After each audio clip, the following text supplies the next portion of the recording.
Honorable Minister, distinguished invited guests, friends from the media, ladies and gentlemen, good morning and welcome to the Minister's press briefing here at the Ministry of Information. This morning, we have invited you at the instance of the Minister for Mines and Natural Resources, together with his Deputy Minister and Chief Executive Officers of the Minerals Commission and the Mineral Income Investment Fund.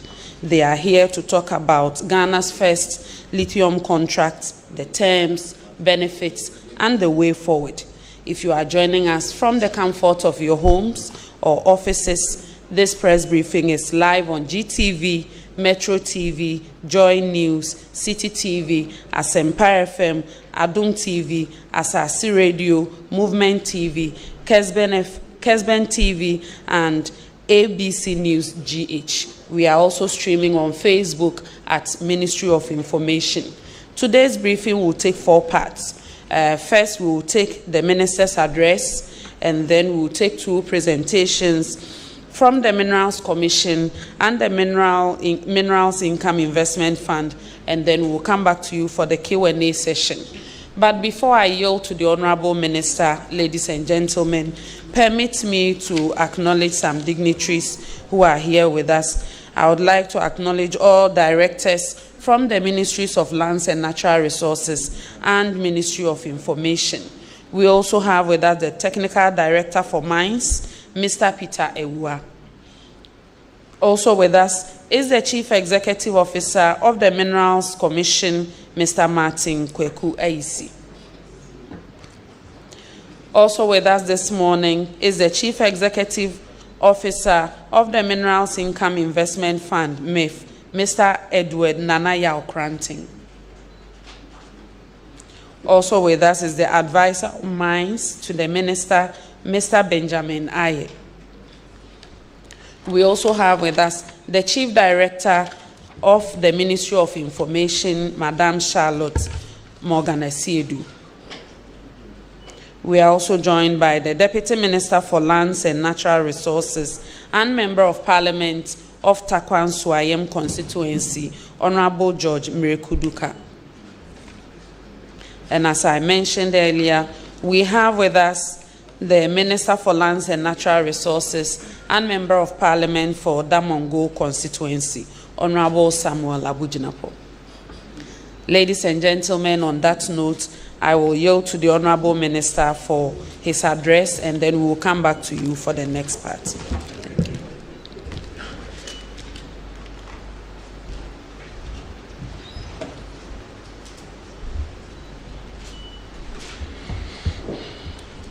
Thank you very much, Madam. The Honorable Deputy Minister for Information, Madam Fatih Abubakari, my Deputy Minister responsible for Mines, Chief Executive Officer of the Minerals Commission, Chief Executive Officer of the Minerals Income Investment Fund, our friends from the media, distinguished guests, ladies and gentlemen. First of all, the Ministry of Lands and Natural Resources is grateful to the Ministry of Information, as always, under the able leadership of its Minister, Honorable Kojo Ponkroma, for putting this platform together this morning to enable us engage the Ghanaian public on the first mining lease signed for the exploitation of lithium in our country. We are grateful. We also thank you, the media, for always responding to our invitation and for helping us reach the Ghanaian people wherever they may be on such matters of national importance. Distinguished guests, ladies and gentlemen, you will recall that at a brief ceremony at the Ministry of Lands and Natural Resources on Thursday, 19th October 2023, I signed on behalf of the President of the Republic the first mining lease for the exploitation of lithium in our country. This followed Cabinet's approval of a policy for the exploitation and management of green minerals in our country, and extensive negotiations spanning several months between government and Barari DV Limited, a subsidiary of Atlantic Lithium Limited, which President Akufo-Addo had to, on some occasions, personally intervene.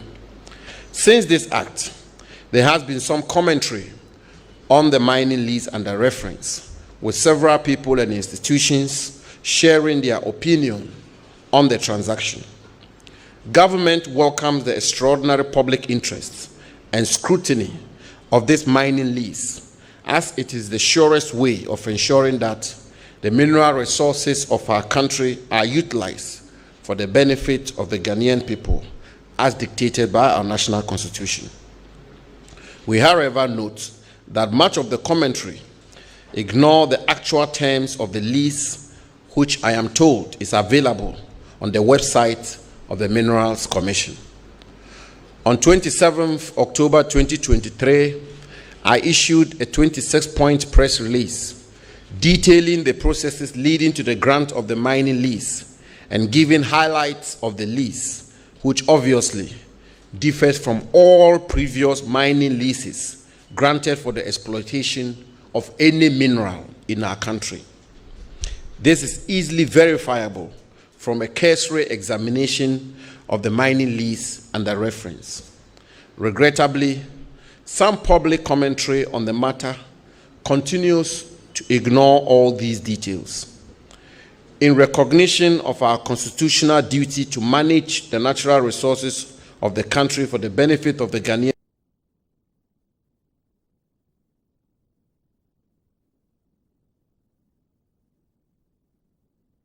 and integrity, we have called this press conference to provide once again detailed information to the Ghanaian people on the processes leading to the signing of the mining lease, as well as details of the lease that makes it different from all previous mining leases. And if I should emphasize, and most importantly, how this mining lease benefits our nation. This will be done by the Chief Executive Officer of the Minerals Commission. But distinguished guests, ladies and gentlemen, before I invite the Chief Executive Officer to address us, kindly indulge me to clarify a few issues. Firstly, Barari DV Limited, the company granted a mining lease for the exploitation of lithium in Ewoya, has been undertaking exploration for almost a decade in the central region of Ghana. From when they were first granted a recognizance license in August 2012, which was subsequently converted to a prospecting license in March 2018 for 3 years, and renewed for 3 additional years in July 2021, Barari DV Limited has been engaged in recognizance, exploration, and prospecting for all these years. As I say, let me emphasize, from August 2012. When they reported commercial find of lithium, government took a decision not to treat this mineral in the same manner in which others had been treated in the past. We therefore decided to make a policy for the exploitation and management of lithium and other green minerals of our country before any form of negotiations will commence. To make the development of the policy more participatory, on 13 July 2022, I presented to Parliament, on behalf of government, a statement setting out the general framework of the proposed policy for the development, management, and exploitation of the green minerals in our country. Following input from honorable members of Parliament and other stakeholders, a policy was developed by the ministry and submitted to Cabinet, which, after intense scrutiny, critique, and inputs, approved a reviewed policy on 27th July 2023.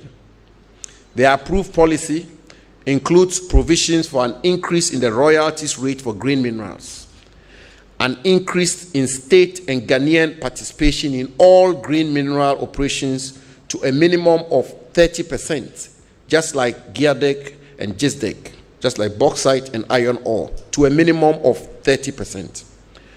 An enhanced local content and local participation, including listing on the Ghana Stock Exchange, and value addition and beneficiation for all green minerals in our country.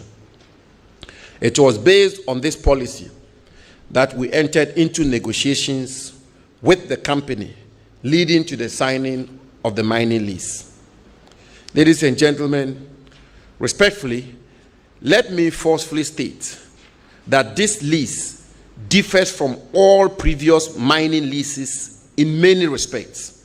And the Chief Executive Officer of the Minerals Commission will shortly, as I say, give you details to support this claim. Suffice for me to point out that it is the first time in the history of our country that we have successfully negotiated for 10% royalties for any mineral, which is one of the highest for exploitation of any mineral across the world. If you indulge me, I'll repeat that. I say it is the first time in the history of our country that we have successfully negotiated for 10% royalties for any mineral, which is one of the highest for exploitation of any mineral across the globe. We have already secured a 19% state participation in this mining company, 19%, with a requirement to scale it up to a minimum of 30% Ghanaian participation through listing on the Ghana Stock Exchange for shares to be made available to Ghanaians and Ghanaian entities.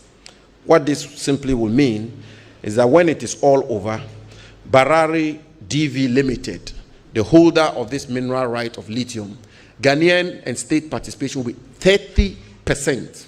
Foreign participation will be a maximum of 70%, but Ghanaian participation will be a minimum of 30%.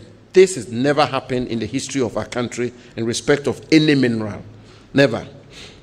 Ladies and gentlemen, and for the first time in the history of our country, a mining lease contains provisions for the establishment of a refinery, that is value addition and beneficiation. This mining lease has provision which insists that a refinery will be established here in Ghana for processing of this lithium, this mineral. This has never happened. This is the first time. There's been the issue of ratification of the mining lease, and there's been a lot of commentary on that. And it's been raised by several people. And if you allow me, I want to deal with that briefly. This has never been lost on us, as this is expressly provided for in the mining lease granted to Barari DV Limited. Specifically, Clause 1E of the lease states, and I quote, "The mining lease is subject to ratification by Parliament in accordance with Article 2681 of the Constitution and Section 5(4) of Act 703." And it continues, "Upon execution of this mining lease, the minister shall cause the mining lease to be laid in Parliament for ratification," end quote. By the very terms of the lease, therefore, ratification by Parliament is a condition precedent. And as the Supreme Court explained in the Eston Cubic case, an unratified mining lease confers no enforceable rights, and government has always been mindful of this decision. The mining lease in question will be laid before Parliament for ratification. That is non-negotiable. But before such agreements can be laid before Parliament, it must go through a number of processes, including securing Cabinet's approval. The processes are ongoing, and once completed, the agreement will be laid before Parliament for consideration and hopefully ratification. There have also been calls to grant mining leases through a tender process, and I want to deal with that as well. As we explained in our earlier press release, international best practice requires that where a company undertakes exploration and makes a commercial find for minerals, the company is entitled to a right of first refusal to the grant of a mining lease, subject to regulatory compliance. This international best practice is given legal backing by Section 39(2) of the Minerals and Mining Act 206, Act 703. Needless to point out that the use of the tender process is only feasible where there already exist geological statistics and the state is looking for partners to go straight into mining. If I may explain, is if the state spends its own hard money to conduct the exploration and makes a find, a commercial find, then if the state wants partners to go into mining, then you go through the tender processes. But where a private company comes in to invest and makes a commercial find, by law and by international best practices, the company has a legal right of first refusal.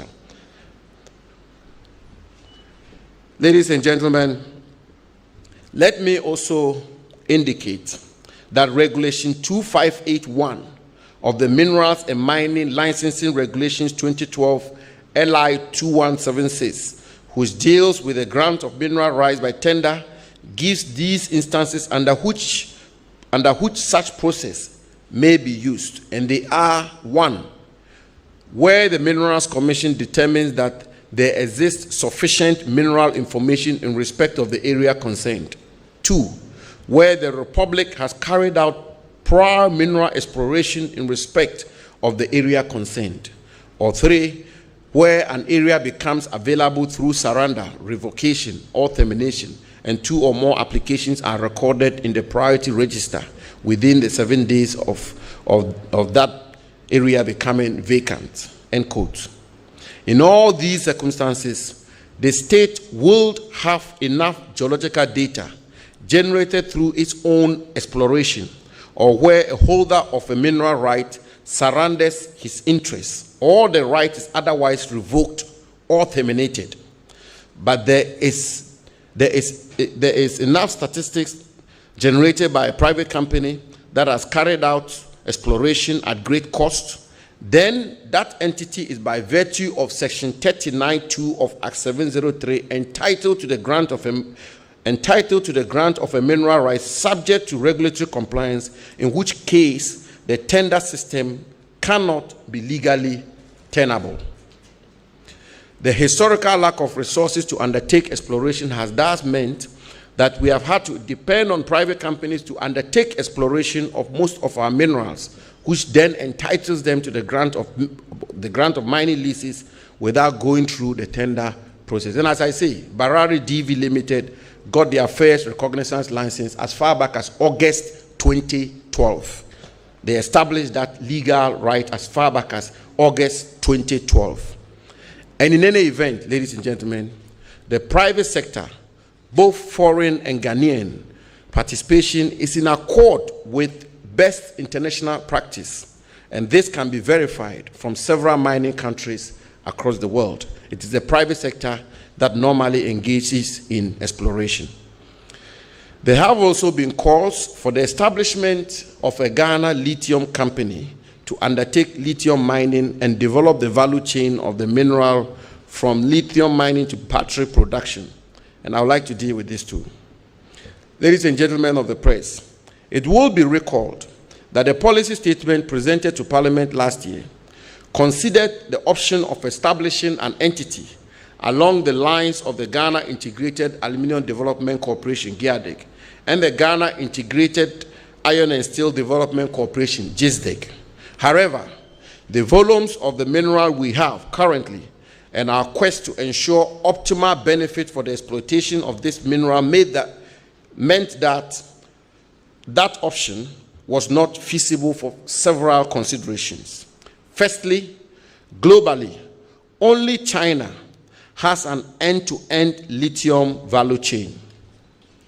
This is why we have instituted in this transaction the retention of a significant part of the value chain, which we will work systematically to eventually construct here in our country the full value chain for lithium. But as we have said, we will not export lithium in its raw form. Everything we have done in respect of this transaction and all the measures we have put in place in respect of this particular transaction will mean that Ghana's lithium resources will not be exported in their raw state. That is why the mining lease includes provisions for the establishment of a refinery and the provision of the use of other linkages to support local industries in Ghana. Distinguished guests, ladies and gentlemen, In everything we have done with this mining lease, in all humility and modesty, the interest of the Ghanaian people has been paramount. It has been months of thorough negotiations and hard work in respect of this transaction. Nothing has been agreed to casually. Everything has been thought through and everything has been worked out and all the options have been considered. And what we've arrived at is in the ultimate interest of the good people of Ghana.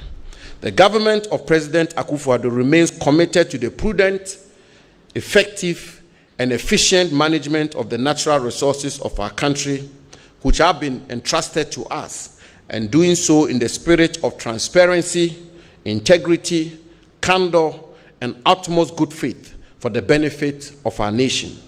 We remain focused on this goal and call on you all, nationals and residents of our country, to support government in this quest. With this, ladies and gentlemen, I now invite the Chief Executive Officer of the Minerals Commission, Mr. Martin Ayisi, to present to you the terms, benefits, and way forward of the Barare DV Limited lithium mining lease. I thank you for your attention.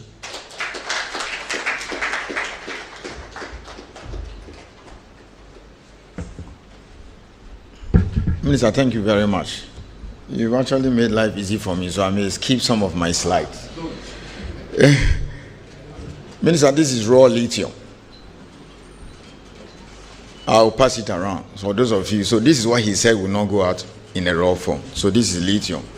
Well, if you take it out, it is no use to you. Because the quantity you need to get something out of it, that is it. Let's go to the first slide.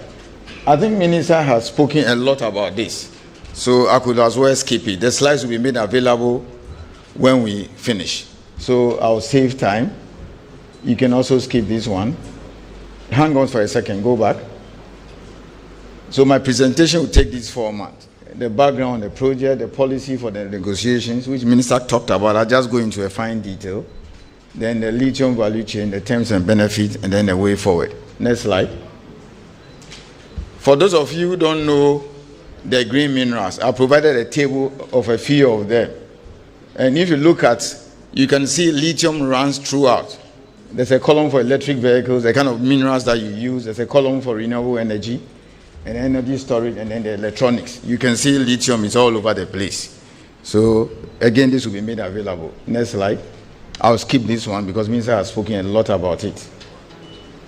You can skip this one. Yes, Minister, it's important we put things in perspective. What are our critics saying?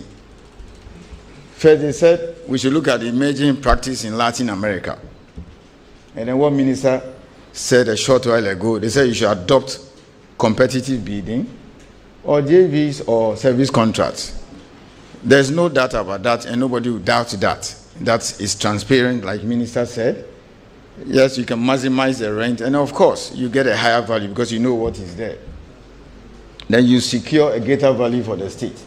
And then I think what he said before he took his seat, he said we should establish a special purpose vehicle like GIADEC or GISDEC to handle that. So essentially, if you look at all the commentaries, the criticisms, many of them center around this. This is just a summary of them. I'll discuss some of them as we go along. Next slide. I think, Minister, you said a lot about this. Again, this will be made available, the chronology of events. When he made those statements in Parliament, it was subject to a lot of debate, and then he highlighted the importance of it. And of course, the memo that went to Cabinet. Next slide. So eventually, Minister, I think you went public. I brought the paper here. You can see front banner headline after all this exercise. So I think as the debates and discussions were going on, I think people were oblivious of the fact that there was a lot of policy considerations that went into all that we've done. Now, in brief, these are some of the things that were discussed in Cabinet. So even the criticisms from IE and Co., you can see it is a third option there. So number one, we amend the current policy, which is nearly a decade, to incorporate provisions on green minerals. And then secondly, just have some guidelines to just do business as usual. Or the third one, prepare a completely separate policy and legal regime for green minerals and build it to the GIADEC status. So it is nothing. So when we had IE and co, you realize that we've thought through this already. So it's unfortunate when we gave them the document by email and we said, look, come sit with us. Let's have all the discussion, give you the policy bank and considerations. They didn't mind us. In their first encounter, they didn't read. And then when they heard us, they asked for the document, we gave it to them and said, invite us. They did not invite us. So their point was even one of the policy considerations at cabinet. Next slide. So why did cabinet choose the option that we are using now? That is the option where we amend the current policy and include provisions on green minerals. These are the justification. One, we don't have geological data. I'm the CEO of Minerals Commission. I don't have any occurrence of lithium apart from what is in the Ewoya. There's no geological data. So take bauxite. Bauxite at Tiwa is known. It's been there since the Russians did that and Kwame Nkrumah. Ninyani, the deposits are known. We even have an existing mine at Awaso. So you are seeing two different scenarios where one deposit exists for which you have established GIADEC, and the other one there's practically no information. We don't have any data on lithium as we speak. Then the other reason the minister mentions that Ewoya is relatively small, very small. I will show you some data besides. There are just 3 countries that control 70% of the world's deposit. Chile, Argentina, Bolivia, the so-called lithium triangle where their borders meet. And of course, Zimbabwe, which has the largest deposit in Africa, number 6 in the world, and also Mali. Let's go to the next point. So I've indicated this there. And I just got this information, Minister, from the Zimbabwe Investment Development Agency. That is our equivalent of GIPC. 160 applications, just 6 months. I can't point to 20 at Minerals Commission. It's all because of the prospectivity of their geology. 160 application in 6 months. I've given the reference, you can check for yourself. They've gotten even 5 from US. The 160 is just from China. I've not even looked at the other countries from Asia. And then, as I said, we don't have any known deposits apart from Ewoya. There's nothing. The other one too is that you have to attract exploration, which is very high risk. This thing is 5% success. The chance of hitting it is just 5%. There are a lot of countries or companies that have come here and they've left. I'll give you an example. Birim Goldfields. They came to spend millions in Savannah. They didn't find gold. They are gone. We've given it out to small scale. And of course, we are competing with countries with better geology. Far better geology than us. Zimbabwe, Mali. And the grades are very high. I take Gulamina, for example, it's 1.38. Ewoya is 1.25. Then, of course, that is the reason why we did not go the GIADEC route. The very route IEA and the other critics are talking about. These are the reasons. Other than that, what are you going to do? Do we get up and zone government Ghana into blocks and say people should come for competitive bidding? Where is the data? You have to take people to the data room. We don't have that information. So that is why option 1 was approved by cabinet. The next slide. Minister, as far as I'm concerned, most people didn't know that our law has provisions for competitive building. I think you mentioned it, but I'm putting it on the screen so that people can see it. So go and read. Again, go to our website. Go and read LI 2176, the licensing regulations. It makes detailed provisions for the use of competitive building. That is 275 and 258. He mentioned it, but you can see it is listed here. So that is our problem. Where's the data? We don't have it. So assuming for whatever reason, I hope it doesn't happen, we don't intend to do that. Let's say we withdraw Ewoya now. We'll go to competitive bidding because we have data. That's the kind of thing we are talking about. So most people didn't know that there is competitive building. In fact, ASF made a statement that we should adopt that in our law. But it is already in our law. This is something they could have requested from us. Next slide. And then it goes on and on and on. But be that is may, we still make sure that we meet the 30% minimum requirement. So these are some of the things cabinet approved under option 1. Ensure that you change the law and enhance state participation to the same 30% minimum Remember, minimum. So we could even go as far as 50 or 60. It all depends on the project economics. Then apart from that too, the minimum royalty is supposed to be 7%. Minimum 7. So we could even go higher, again depending on the project economics, because some may have a low grade, some may have a higher grade. Next slide. These are the provisions. So Mineral Income Investment Fund, he will talk about his part when we get there. He's supposed to hold the state interest. And then just look at the second point, mandatory listing. So when we hear people saying that, oh, you should have gone for 50%, why must everything go for the state? What about Ghanaians? So we said, let the state take 19%, the other minimum at least 30% or more. Let's take it to the stock exchange. And then at the stock exchange, it is being restricted to the likes of SNIDs and all those pension funds and individuals like you, or those who have money. So when we start the adverts and co, come and buy. Everything must not go to the state. So they did not capture that bit, that the state must not necessarily hold 50%, as even I saw yesterday from one Professor Jampo, who said if we don't get 50%, there will be militancy at Ewoya. That's what he said. And of course, we should also review this so that within the policy measures, that is a decision. Let's take the next slide. Now, look at this.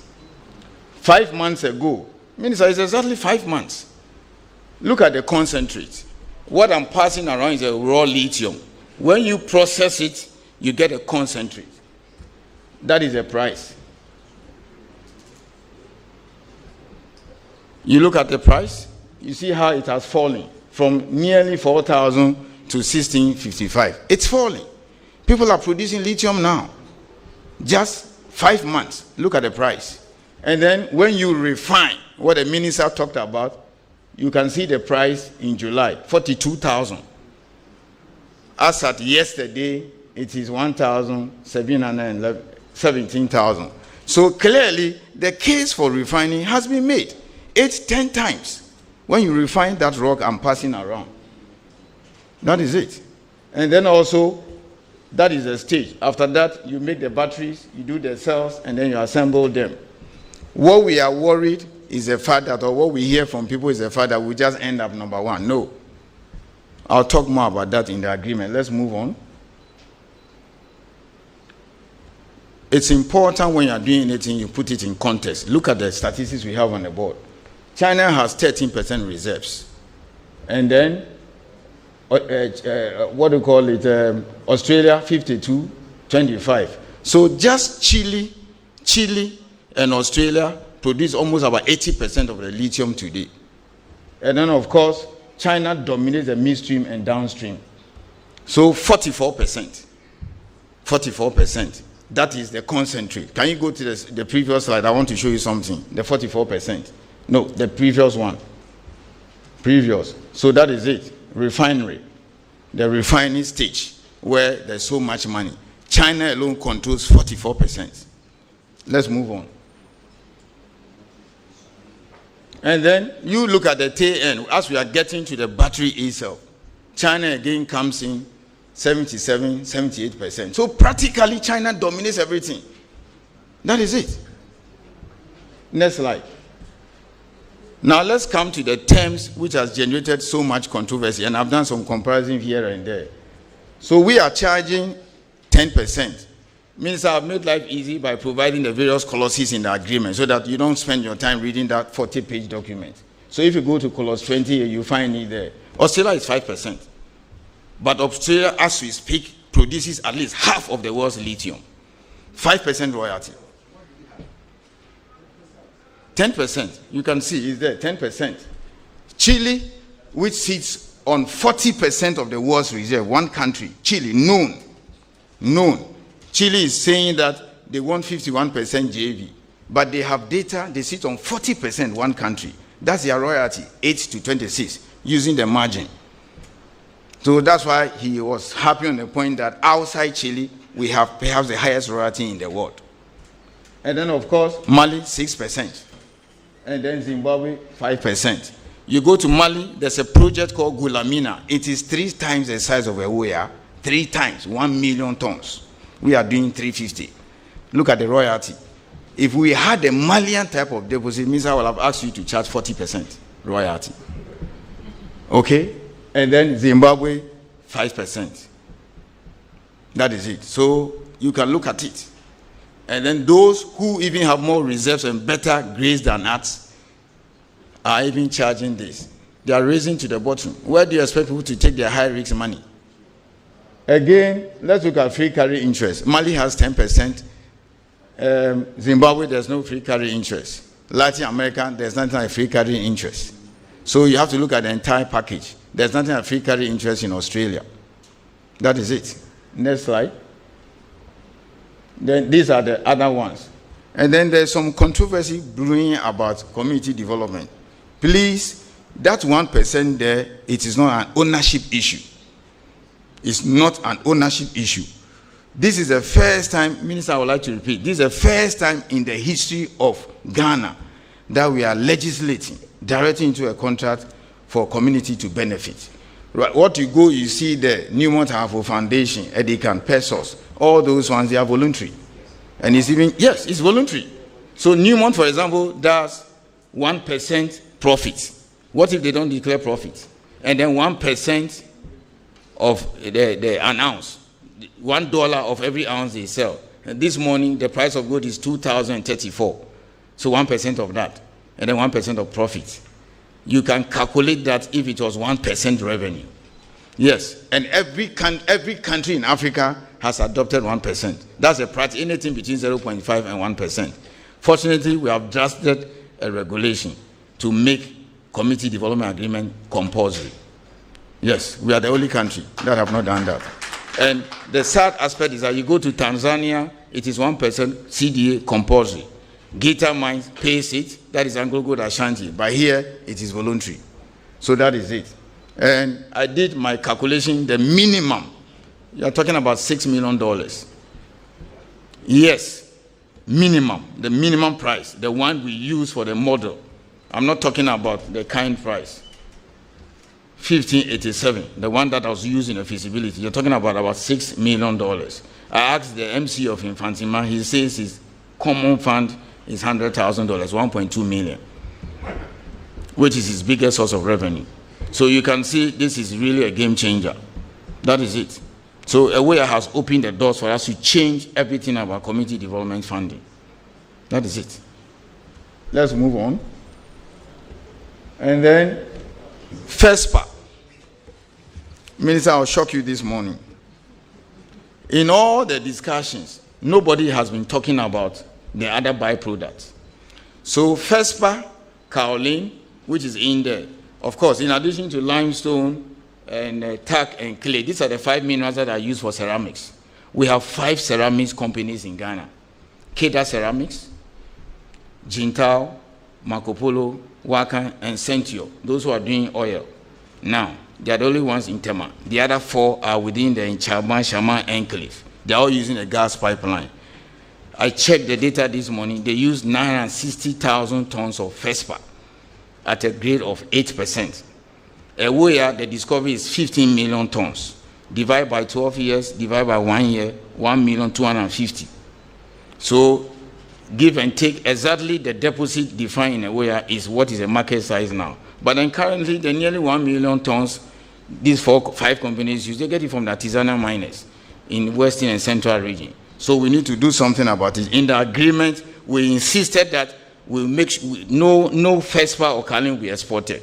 So they were supposed to provide a feasibility study. This was given to me on Monday.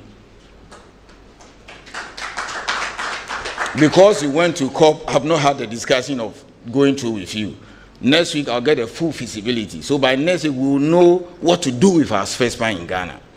So if they are saying that establish Ghana Lithium Company to take advantage of all the value chain, we are already ahead of time. We don't want to behave like the gas pipeline where the warning was coming, will you be flaring, will you flare, and then we started producing the gas, and then we were flaring. But by next week, we will know. In the agreement, we gave them 4 months up to February. We are in December. So this is for my eyes only, and you. So when we get a feasibility next week, we will now come to the block and say it. That is it. And Interestingly, this is local content. This report, Minister, was done by UMAT.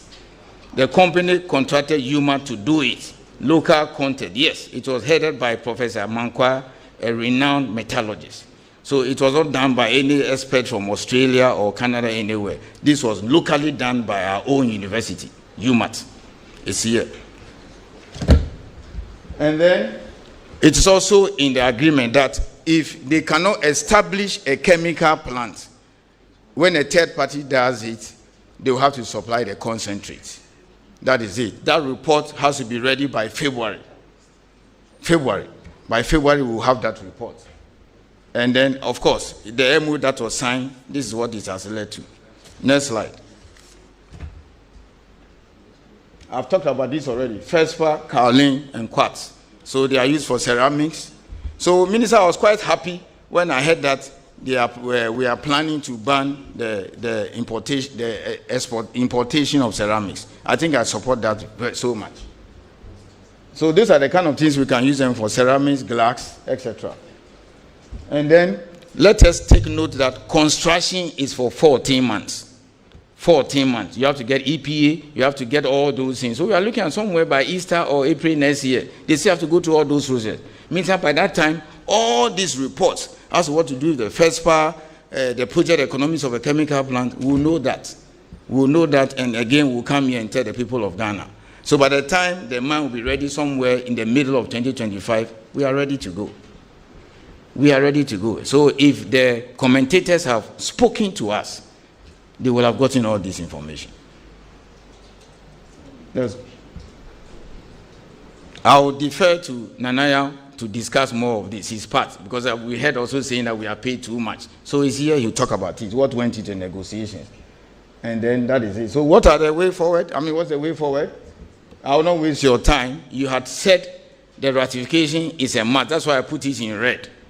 Minister, we have even put it in the agreement that the agreement is not valid until it is ratified. So refer to clause 1E of the barrels. It is stated there. So again, it was moot for our commentators to say that if the agreement is not ratified, you're a bad lawyer. It will be ratified.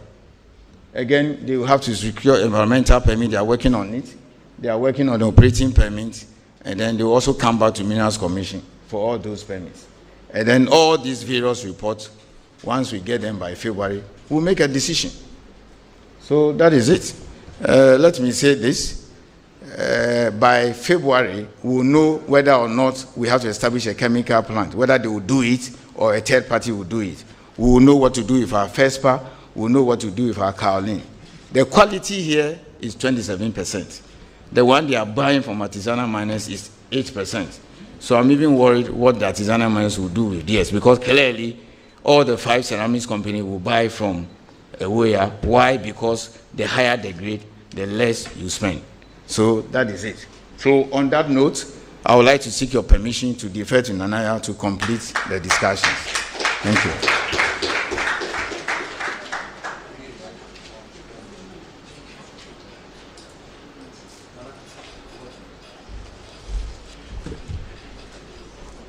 Honorable Minister for Ministry of Lands and Natural Resources, Honorable Deputy Minister, ladies and gentlemen of the press, I believe this is the first time that Minerals Income Investment Fund, or MIF, is engaging the press. So I'd like to say a big thank you to the Minister for giving us that opportunity.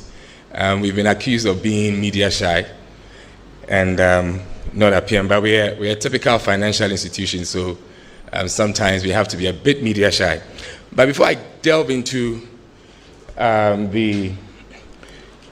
part of the project or the role we play, I'd like to give a bit of perspective on what we do and just a brief on what Minerals Income Investment Fund is. Because I realized coming in that a number of the press do not really know or understand the role we play. So the Minerals Income Investment Fund is really a sovereign wealth fund. It was established by an Act of Parliament, 978, as amended. It was in line with the President's vision of ensuring that we garner value from the mining sector in a 360 way, that is from end to end, including the value delivery process and the value chain. So we essentially do three things. We are responsible for managing the equity interest of the government in all mining companies. So as you saw reference to the free carried interest, we manage the free carried interest. That means that all dividend payments come to MIF. The second important thing that we do, or the role we play, is that we are responsible for all the royalties that are paid by every mineral type. So these royalties are paid to MIF, collected by GRA, and then we manage these royalties. So how do we manage the royalties and the dividend? For the royalties, 20% goes to the Minerals Development Fund. That is through the fund that you see royalties going to the stool lands, the local government, etc. So that's 20% going to Mineral Development Fund. Then 2.4% is paid to the Ghana Revenue Authority. And then 2% stays with MIF for the operations of MIF. The other 75.6 goes into investment. So the purposes for which we've been set up is to ensure that we re-inject or reinvest these royalties and dividend back into the mining sector. So we end up taking more equity stake, for example, like we've done in Ashanti Gold, and we are doing presently with Lithium. We support the value chain, injecting capital or equity in the value chain of the mining sector, with the whole idea from the president's vision of having a paradigm shift from what used to be in the past. Ironically, reference has been made to these agreements being colonial, but the whole idea of MIF, in line with the vision, is to ensure that we pump or re-inject capital back into the mining sector that will benefit Ghanaians.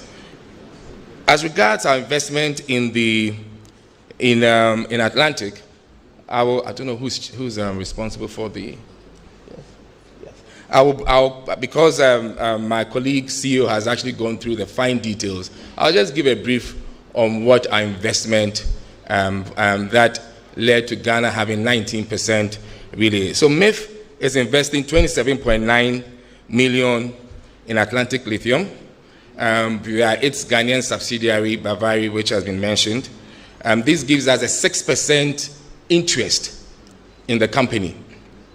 So if you look at the 13% carried interest that we negotiated, Mincom negotiated, which we supported, and you add our 6%, that gives government of Ghana 19%.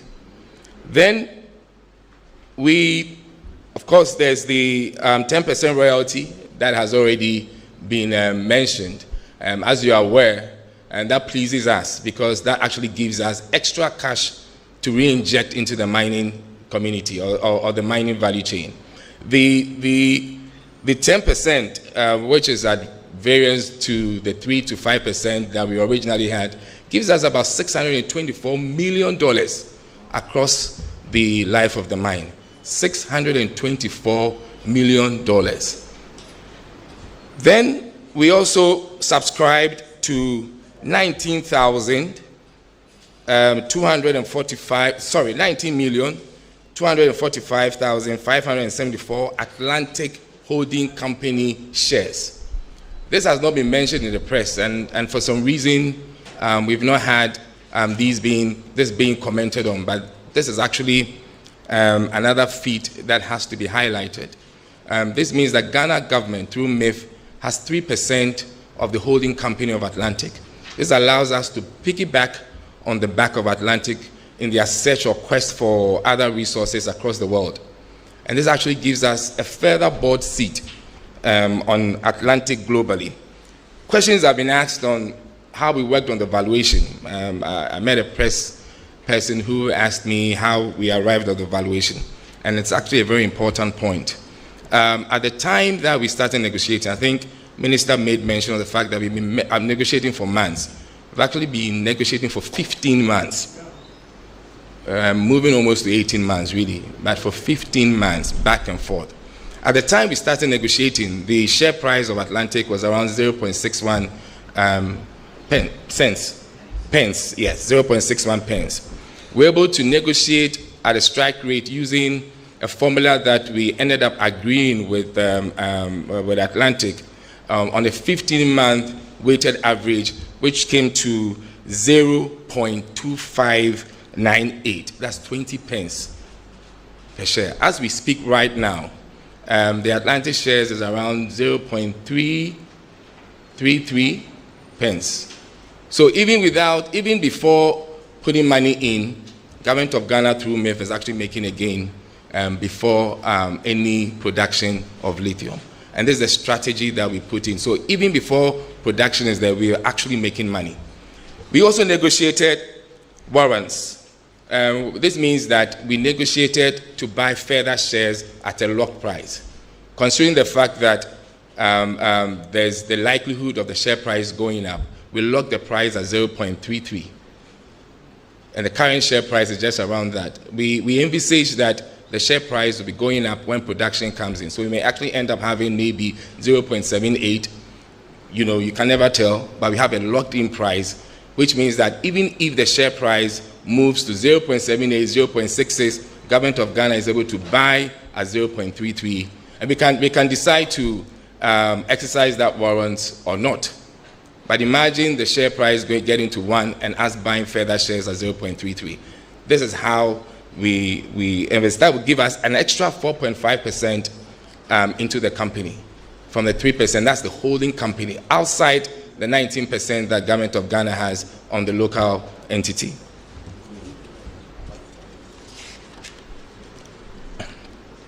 So we also negotiated further terms, and I think these were what I call the garnishing. We agreed that MIF should be allowed to participate in even processing up to 40% of the lithium that is produced here. The reason why we thought of this was because we're looking at the possibility of the company, because what we invested in covers all the tenements of the company. So in anticipation that there will be more lithium coming up, we said, look, we want to competitively bid for 40% of the lithium. Reason why we want to do this is to leverage on this and attract investors in the processing sector. That's the value chain. And then use these royalties, dividend, etc., to co-invest, and for Ghana to even have a higher stake in the value chain, in the processing value chain. So this is part of the agreement that MIF struck with Atlantic. The CEO of my colleague CEO of Mincom has already given quite a bit on the feldspar, and feldspar is extremely important. And as most media may be aware, our first exports under AFTA was actually ceramics. So we are pushing government to develop or push for a ceramic development strategy where we will add value to the ceramics industry. But Mr. EC has talked extensively about that. Then on the board representation, again, this is important. We've negotiated 2 seats on the local entity, that's the Barari, Atlantic Barari. Hitherto, it was 1 seat. For just 3% of our stake in the holding company, the Atlantic Global Company, which we can actually push by a further 4.5%, we've negotiated we've actually negotiated 1 board seat. This is a listed company, and this is important. Hitherto, you will never have the chance of having a government person sitting on the global entity. We don't have Newmont Worldwide having a government person on the Newmont board, but we've been able to negotiate this, and allows us to have some sort of bird's eye view on the operations of the holding company because of the stake we have in the company. Next slide, please. And then, of course, the most important bit, as a financial entity that is investing in this project, the Ghanaian people would like to see the gains and the financial benefits that are going to come up or come out from this project. I think I hate to say this because it's a listed company, but you understand. For us, we saw an opportunity. We are a typical financial institution. We saw an opportunity where we believe the shares were undervalued. And this is why we are even making more gains at present. with a locked-in price of 0.26, we're looking at an intrinsic value of the company ranging from 1.25 to 1.9 per share. So if you're looking at an intrinsic value of 1.26 to $1.9 per share, and you're buying it at 0.26 and now 0.33%, I don't think I need to make the maths. I think it's very obvious that we're actually gaining from this. At this point in time, with just the purchase that we've made, we have a 31% gain in our investments in Atlantic Lithium. And at this point, we've not even disbursed the cent. But because we've actually locked in the agreement, we've actually made a gain of 31% in this planned investment. I will not go into the Asori. For the $5 million investment that we've done in the holding company, we are looking at an intrinsic value of $24.4 million. This is just for 3% and from 5% investment that we have made. Again, we looked at the opportunity that the shares at that time were undervalued, and we exploited that opportunity. The graphs, the graphical illustration, I believe, gives the press a fair idea of the gains that we've made, which I illustrated in terms of the gains that MIF and the government have made. At this point in time, at a recent offer of 0.33 by Asori to take over the company, which is ongoing, we are looking at an upside of our shares at 62%. From that 0.26% of the shares that we bought, we are looking at an upside of 62% as we speak. So, ladies and gentlemen, I will just end with the final slide. This is just an overview of the financial gain. Over the life of the mine, we are looking at 2.4 billion with average life mine of EBITDA of 316 million per annum from the MIF investment.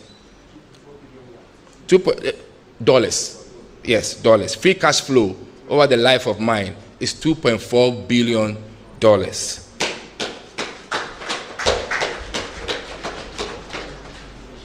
We've already talked about the percentage stake. Apart from the 6%, apart from the 13% free carry, MIF 6% gives Ghana 19%.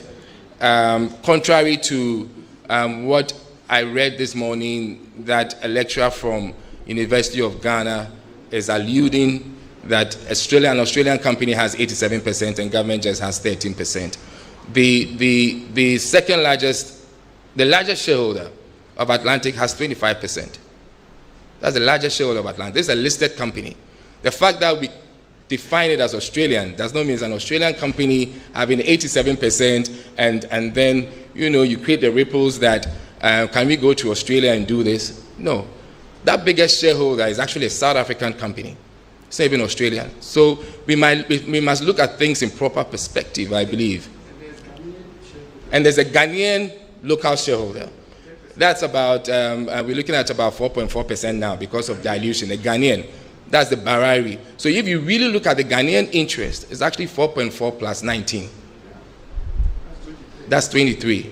And the government's aim for critical minerals is to aim at a minimum of 30%. And we've not even spoken about the listing on the Ghana Stock Exchange. So it's important that we engage. It's important that the media engages us and we give the right information. If you look at MIF's post-tax NPV on a wire alone, because we are looking at about 10 tenements, on a wire alone, we are looking at $90 million on our 6% paid interest and $195 million on the free carry value. In all, MIF's equity interest is now valued at $285 million based solely on Iwea's DFS. That's the definitive feasibility study. So the idea of the thinking that this does not inure to the benefit of Ghanaians, ladies and gentlemen of the press, is totally false.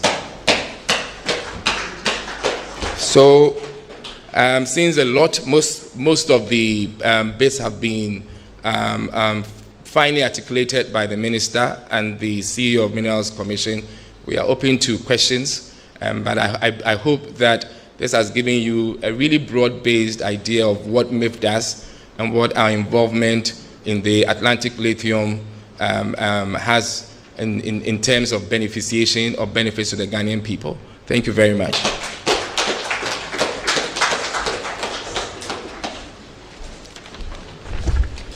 Thank you so much, Mr. Edward Nanaya Okorante, Chief Executive Officer of MIF.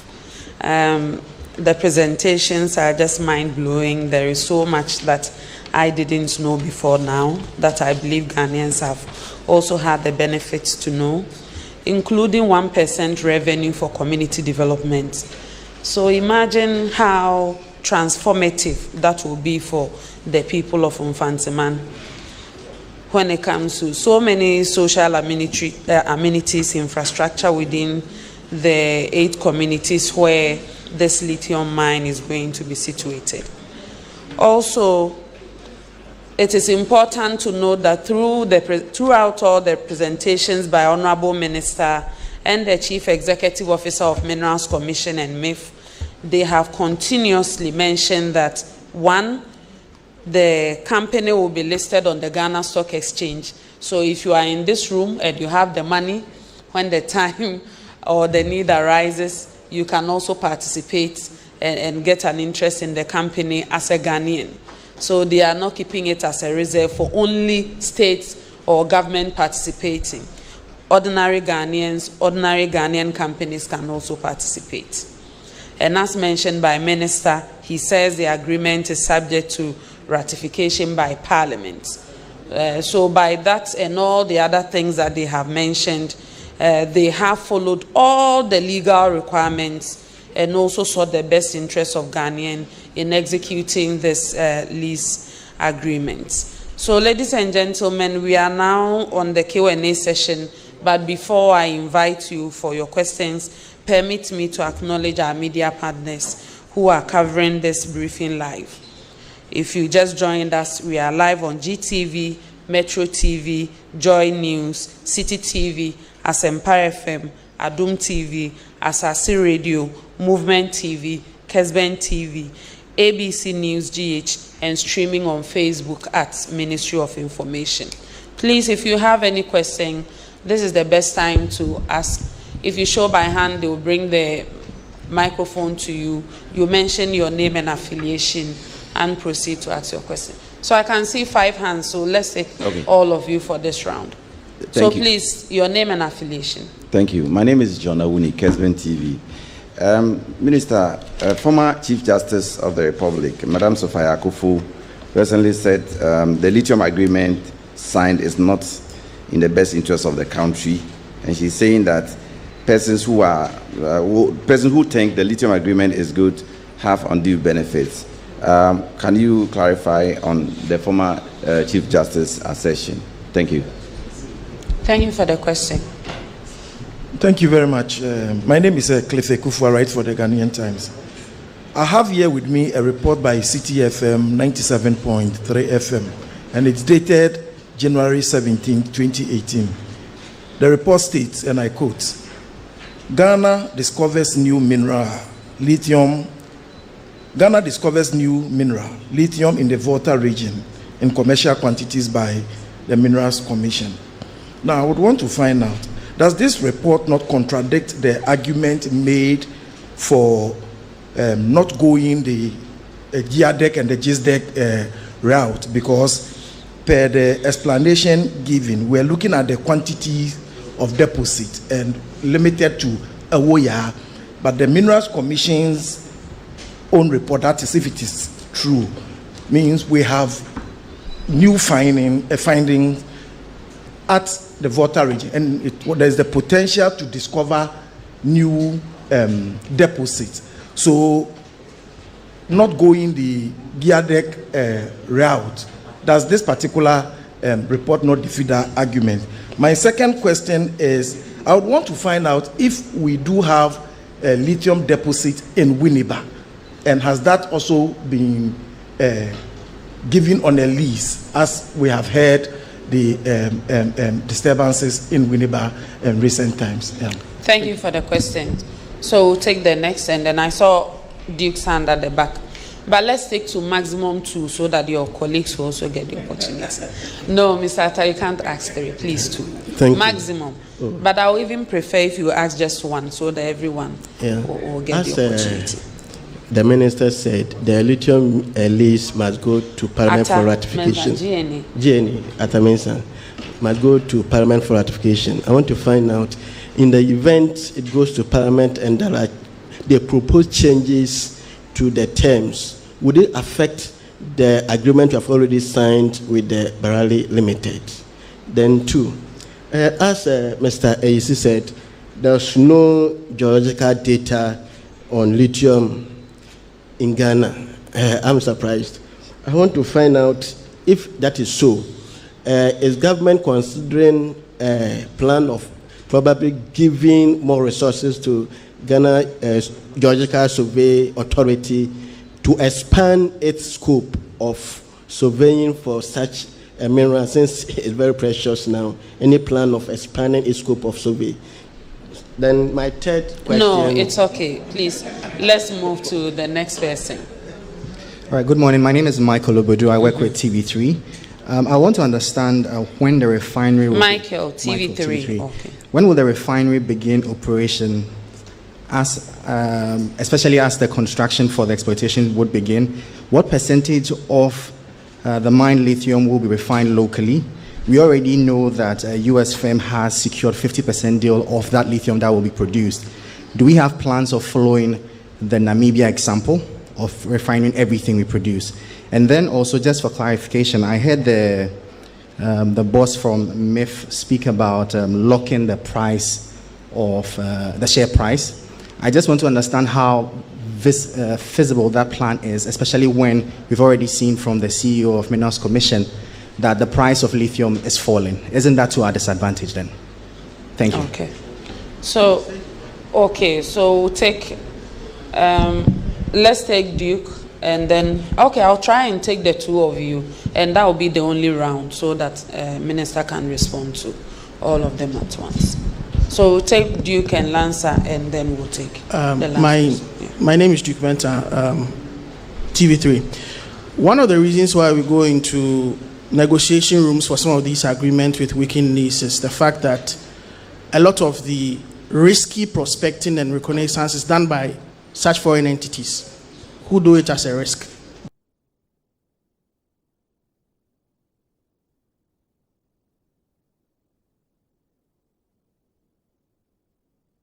Going forward, to commit to resourcing state entities to engage in some of these exploration activities, so that when we find the minerals, it's ours and we don't have to negotiate with anybody for such agreements for people to label it as shortchanging Ghanaians and all of that. And secondly, on record, the IEA has always been on these issues of negotiating for our mineral mining contracts, oil and the rest. Were they invited to the table in terms of discussions relating to this one? Did they decline? Were they there? Did they present it, or they just ignored it and they are still on their public concerns, bringing out sentiments? Thank you. Okay, thank you. So we'll take Lancer and then take the last question. Thank you very much. My name is Musa Lancer with GH1 TV. The question has always been the issue of ratification. How soon are we going to get the agreement ratified? And Cliff asked a question on Winneba. People were threatening. A chief even threatened to make sure they kill people if they attempt coming there to mine. Has that come to that? Where? In the Winneba area. No, but they are talking about. No, he asked a question whether it has come to his attention. Whether there is a lease or any such agreement in Winneba. Yes. Okay. To the extent that the Ramsar site in Winneba has been sold. Yeah. The Ramsar site in Winneba is in contention now. The youth are saying it has been sold. The MP said it's not true, it has not been sold. Has it come to the attention of the minister? And if so, what are they doing to deal with the situation in Winneba before it gets out of hand? Okay, thank you. So we'll take the last question.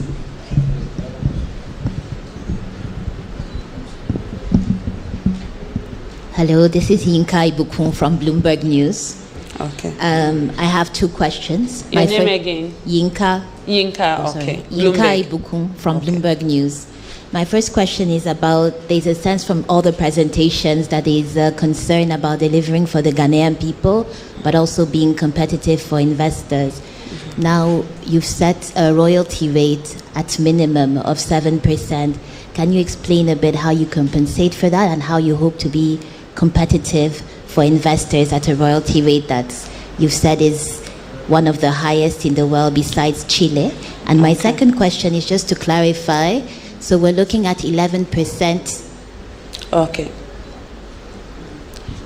She's saying your royalty rate is one of the highest in the world. How competitive? Yes, okay. And my second question, thank you, sir. My second question is about the 11% that's going to be listed, because we're saying 30% and 19% is already state-owned. So if we can get more color on that, the timeline, and if it's actually mandatory that the 11% should be listed on the Ghanaian Stock Exchange. Okay. Thank you for the questions. So we'll invite Honorable Minister for his responses.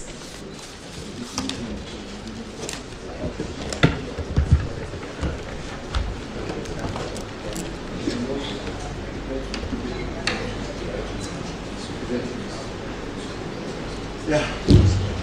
I'm leaving mine. Okay.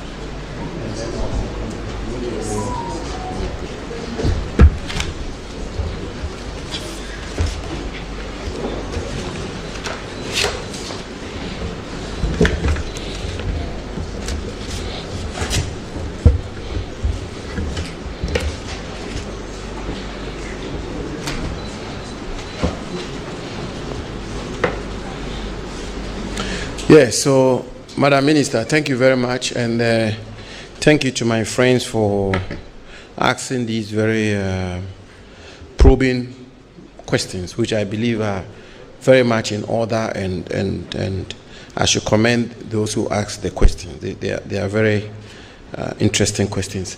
Now, because the questions are many, you will probably have to indulge me to go through them systematically and try to figure out who asked what question and attempt an answer. The first question, I believe, was asked by Mr. John of Kesbin, and your question is on the former Chief Justice of our country, her ladyship, Sophia Kufu, criticizing this transaction and going further to indicate that anybody who supports the transaction must be unduly benefiting from the transaction. First of all,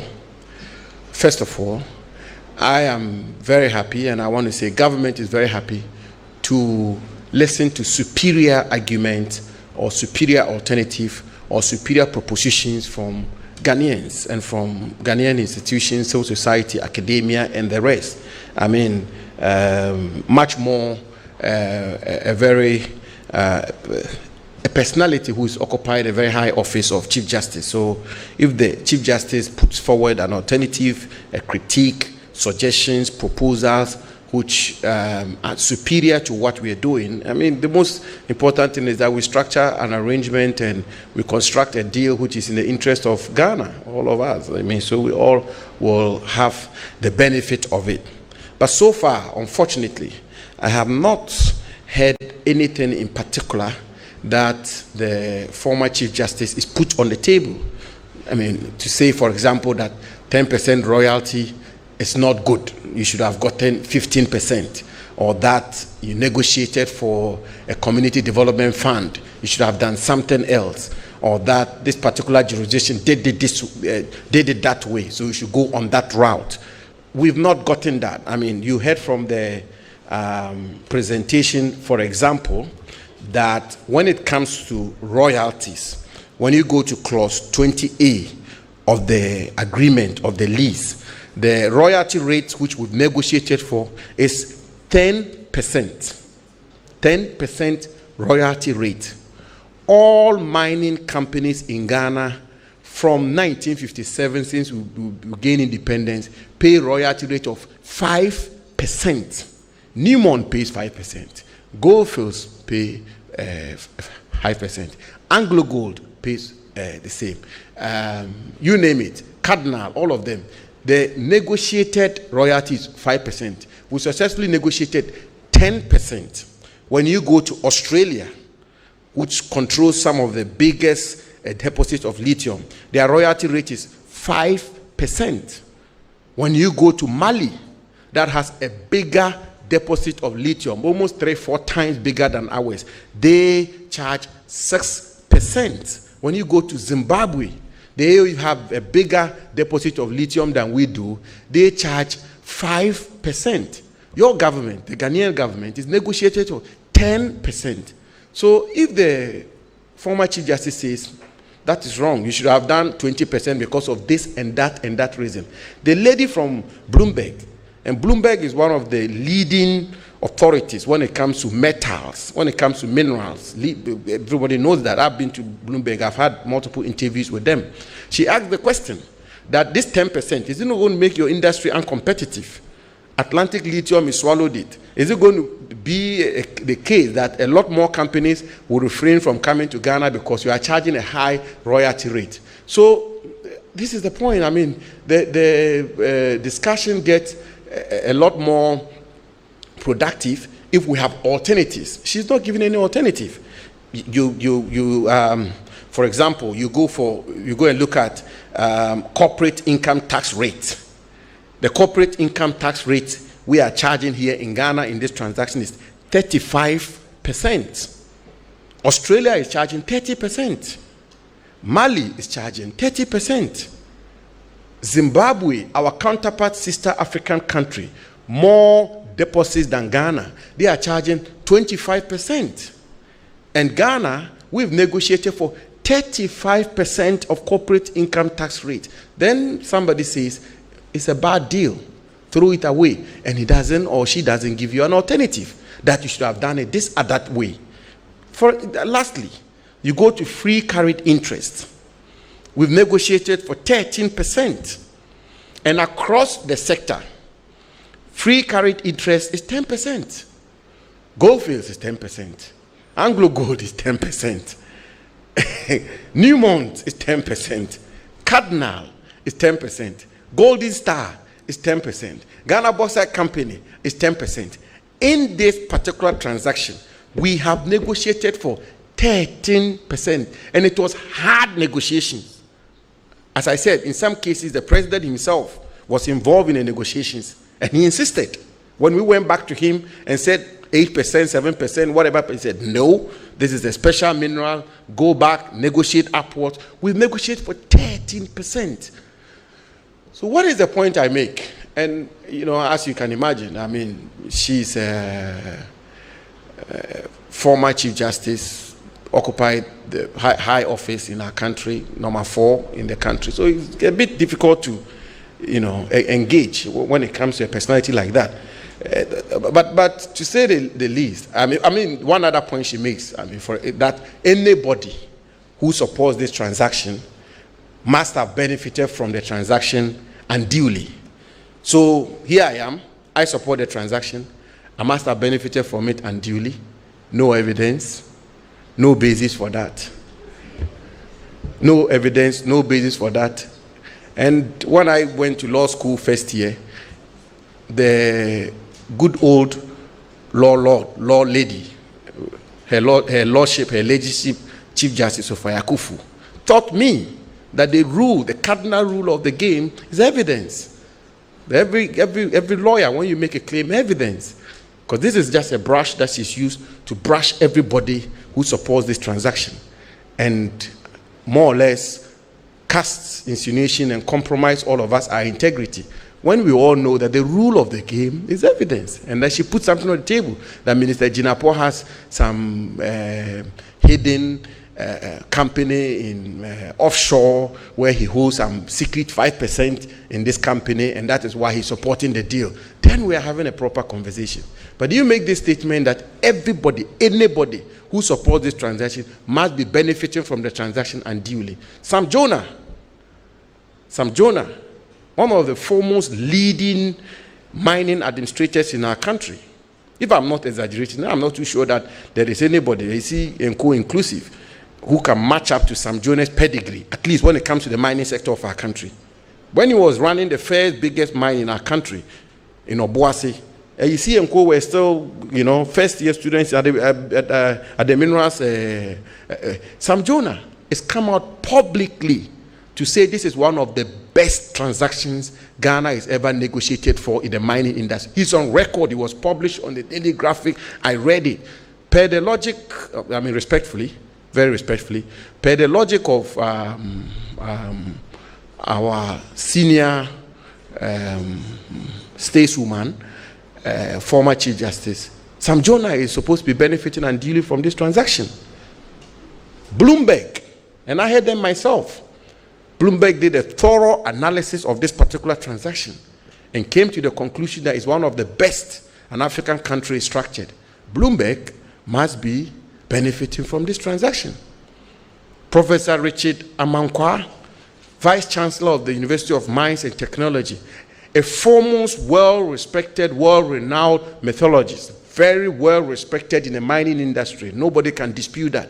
He's on record to have said that this is one of the best transactions we structured. He must be benefiting unduly from it. Dr. Komna Donko, formerly Minister for Energy, former ranking member for Mines and Energy, former chair, and I mean, he's a leading member of the National Democratic Congress. But you have to give it to him when it comes to matters of energy, power, and mining. He's an expert and he's well respected across board. His views are well respected. He's done a critique of this transaction. He's raised issues with one or two areas he believes we could have done better, but by and large, in the whole, he thinks that is a good transaction. Dr. Komna Donko must be benefiting unduly. So, I mean, it gets a little difficult to confront some of these things, but it's what it is. I mean, what I can say about and to our madam is just to say that, look, I am reluctant to get into a bantam with her or to make comments which can potentially sound disrespectful, but really, our doors are open. If there's anything she has which is superior to what we have done, we are very happy to listen to her. But her comments are, to say the least, most unfortunate, and we'll move forward from there. Then the second question has to do with Ghana discovers lithium in Volta. That is a straightforward answer. No, we've not. Yeah, what we have is iron ore in OT. Yeah, Volta, we don't. Then Attachments of GNA talks about ratification to Parliament and whether or not Parliament can amend the agreement and what it will mean. Well, I will leave that to Parliament. I don't want to say anything which will prejudice the work of Parliament. When the agreement is laid before Parliament, I believe Parliament, through its own processes, will be seized of the agreement and will do justice to the agreement as they deem fit. And we will respect whatever decision is reached. And indeed, as I said, the agreement will be presented to Parliament by all means. They are very learned, experienced people in Parliament who understand these things, and we'll have the opportunity to make our case to them. And I believe that Parliament will take a decision in the interest of Ghana. There's no two ways about that. I thought Mensa also wanted to know whether we're going to have geological investigation. Yes, we have plans to do that. But before I even say anything else, let me just point out that this recognizance license was granted in August 2012.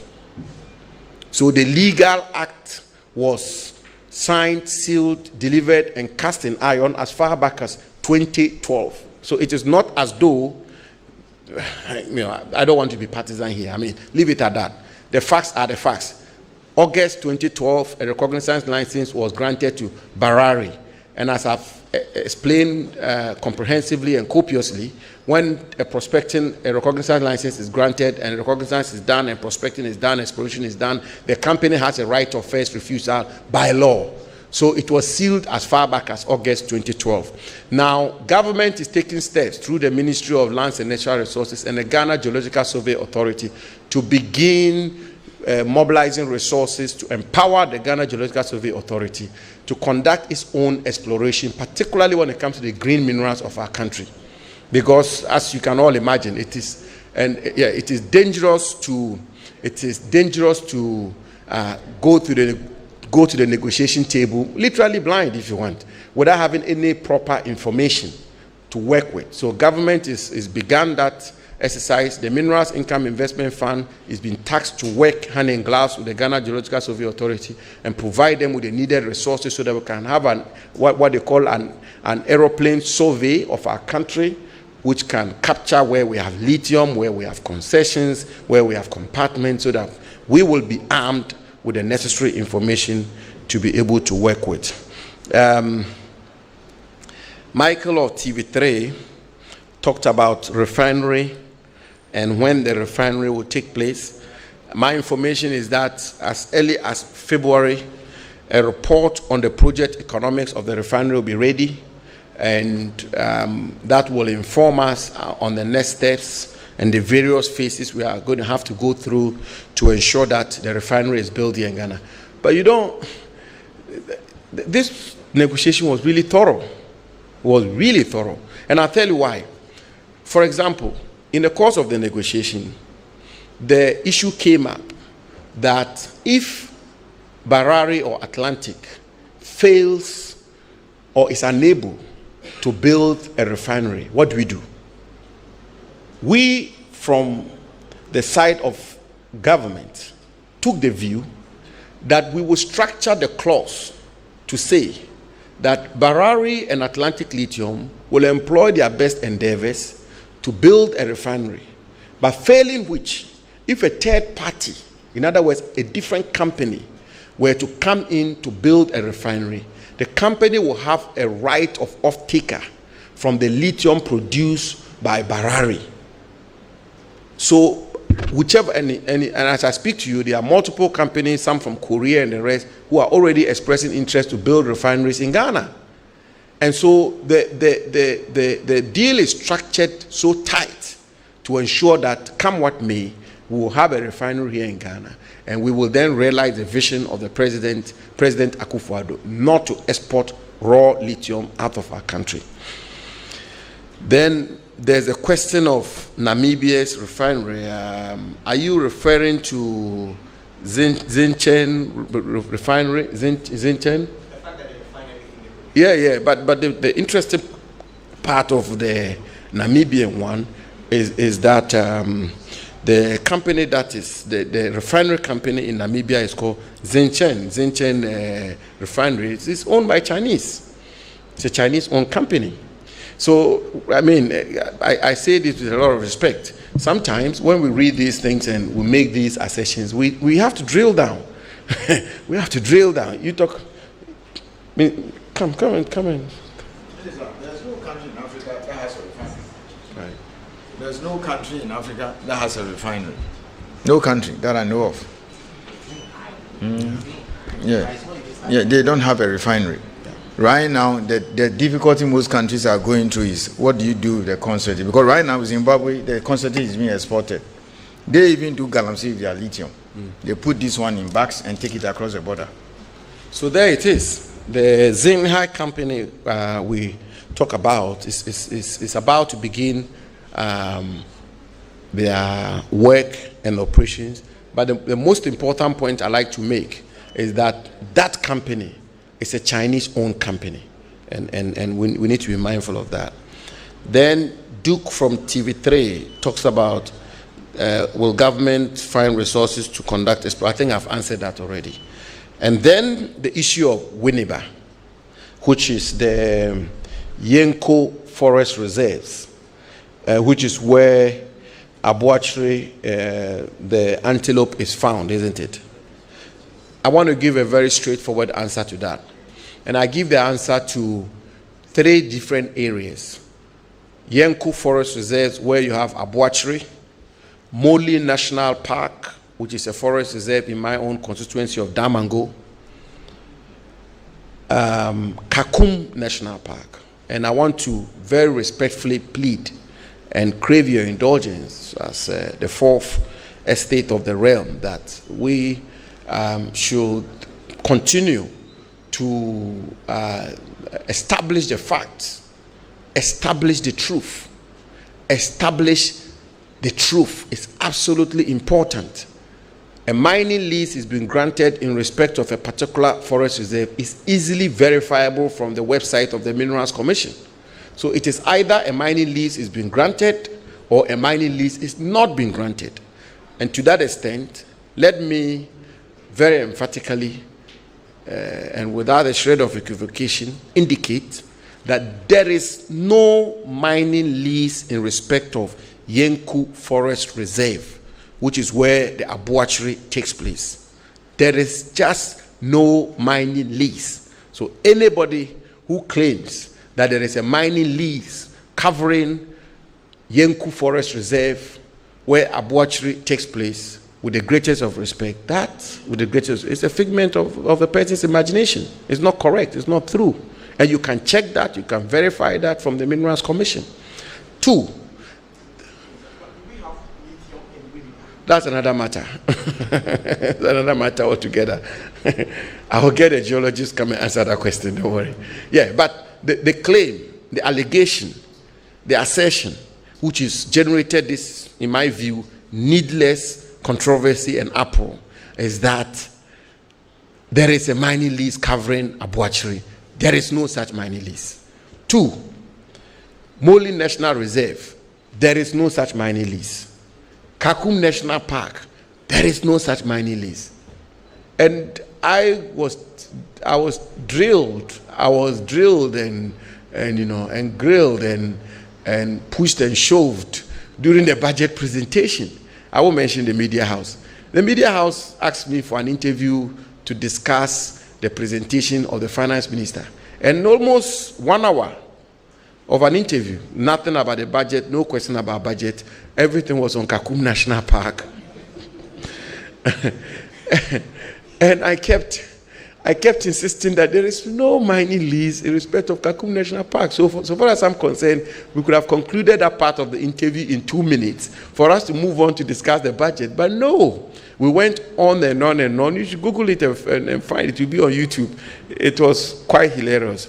But anyway, the truth is that no mining lease in respect of Yenkum, Moli, Kakum National Park.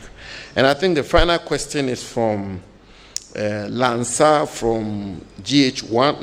No, there's Bloomberg from GH1 who wanted to know about, is there any lease in respect of Winneba? Same question. Okay, so I've answered that. When will we get a ratification done? How soon? We have to go to cabinet, and then from cabinet we will take it to Parliament. I believe Q1. I think it's I believe Q1. All things being equal, Q1. Okay. Bloomberg. So Bloomberg asked a very interesting question, and I think a very enlightening question about 10%. And Madam, I think it's a matter we need to examine carefully. I think the CEO of the Minerals Commission and the CEO of MIF should take a critical look at that. They should take a critical note of that, and to find out and to examine and satisfy themselves whether or not the fear that Madam Yinka is entertaining may not happen. Because we don't also want that. We want a lot more investment into our lithium industry. And as much as we are proud and happy that we've been able to negotiate a high royalty rate, it mustn't also become a disincentive for attracting investment. Because if Zimbabwe is charging 5%, why will they come here? And they also have the resources there. And if you were to reduce the rate, what happens to Atlantic Lithium and all of that? It's a conundrum that I believe the two of you with your technical teams should look at. And then finally, Madam Yinka wanted to also know about 11%. They listed, yes, they listed. So the regime for the listing is this. As you know, already, government has a free carried interest of 13%. MIF is participating at 6%. It works up to what? 19%. And therefore, you are right in saying that what happens to the 11%? The plan and the policy is that whatever participation beyond foreign participation should now be Ghanaian participation. The 19% is state participation, as you know. Of course, MIF is a state fund, but if you strip it of anything else, it's a state entity, so it's state participation.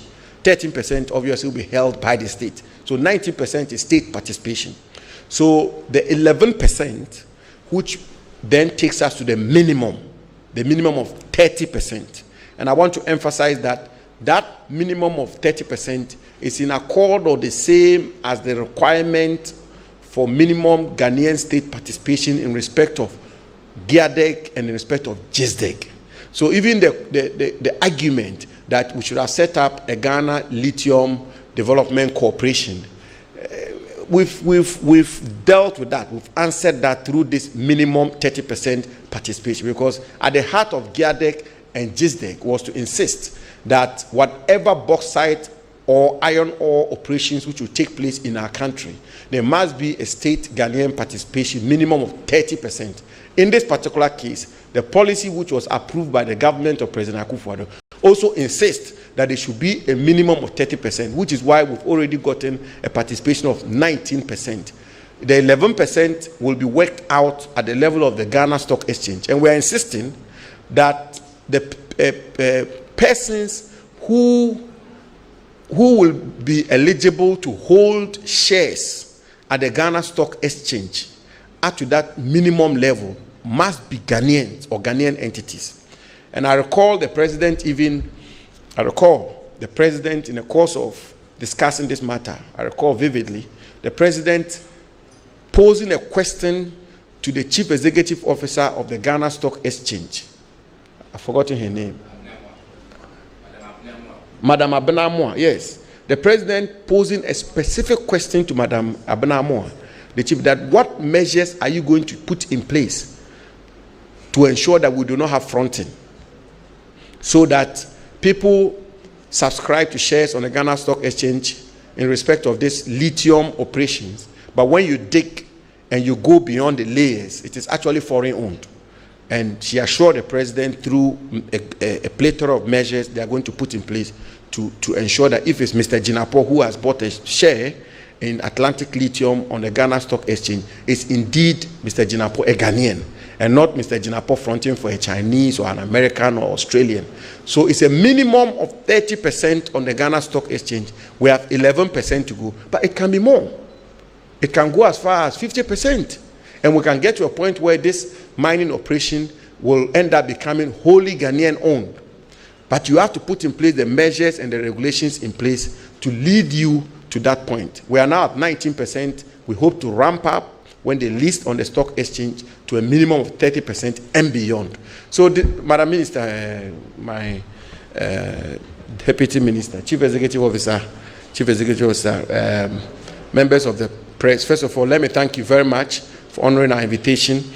We are going to endeavor to publish all the presentations on the Minerals Commission and the Minerals Income Investment Fund's websites, so that you have access to my presentation, the presentation of the CEO of Minerals Commission, the presentation of the CEO of the Minerals Income Investment Fund. And we do this because we want absolute transparency in this whole arrangement. We thank you very much, and I want to reiterate that under the able leadership of President Akufo-Addo, whatever we do with our mineral resources, lithium inclusive, other green mineral resources inclusive, will be in the interest of the Ghanaian people and will be done with the utmost respect, for transparency, for integrity, for candor, and for good faith. Thank you so very much. Thank you.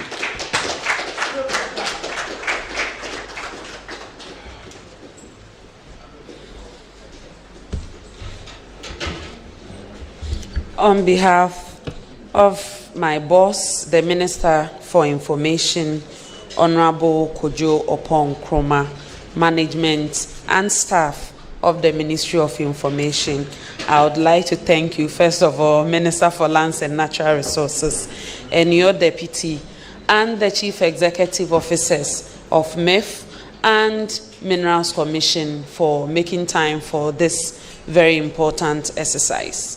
I believe in the past 2 days, the kind of explanation and engagement has really enhanced Ghanaians' appreciation of even what lithium was. When I saw the stone, I said, I've seen so many of this. I should have gotten a sack and start packing. I didn't know this was a mineral, but it's been an eye-opener. So this engagement has been very useful, and I would like to thank you and your respective teams for making time to join us. To the press, I believe you have the platform to continue the conversation, for all of us to tease out whatever issues that may be until a time that the parliamentary ratification happens. And even the establishment of the company proper, I mean in terms of construction and work on site starts. So it does not end here, and we only want to plead with you to carry us along as we continue this public education and sensitization campaign on Ghana's first lithium contract. I would also like to acknowledge our media partners who picked this press briefing live: GTV, Metro TV, Joy News, City TV, Asempa FM, Adum TV, Asasi Radio, Movement TV, Kesben TV, ABC News, GH. Thank you all for your time, and we hope to see you soon. Enjoy the rest of your day.